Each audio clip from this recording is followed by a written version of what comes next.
নমস্কার বন্ধুরা, বানিয়ে ফেলো উচ্ছে পোস্ত। জানো তো, এই ভেজের দিনে উচ্ছে পোস্ত দিয়েই তোমার আদা ভাত খাওয়া হয়ে যাবে।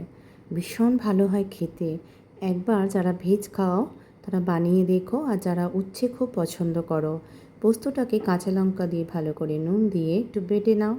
বাটার পর আর তার আগে আমি উচ্ছেগুলোকে ভালো করে নুন হলুদ দিয়ে মাখিয়ে রেখেছিলাম। তারপর তেলের মধ্যে দিয়ে একটু ঢাকা দিয়ে দিয়েছিলাম যাতে নরম হয়।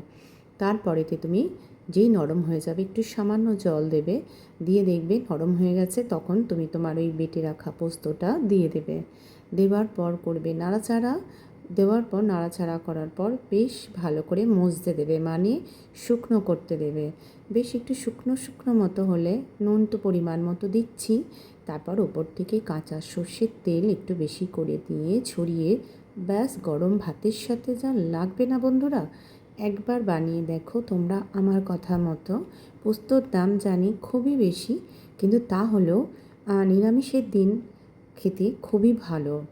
একটা পদ করো, দুটো পদ করো, কিন্তু যেটা দিয়ে বেশ মুখটাও ছাড়বে আর ভালোও লাগবে। বানিয়ে ফেলো তোমরা উচ্ছে পোস্ত, খেতে হবে দারুণ, আর কোনো কথাই হবে না উচ্ছেকে।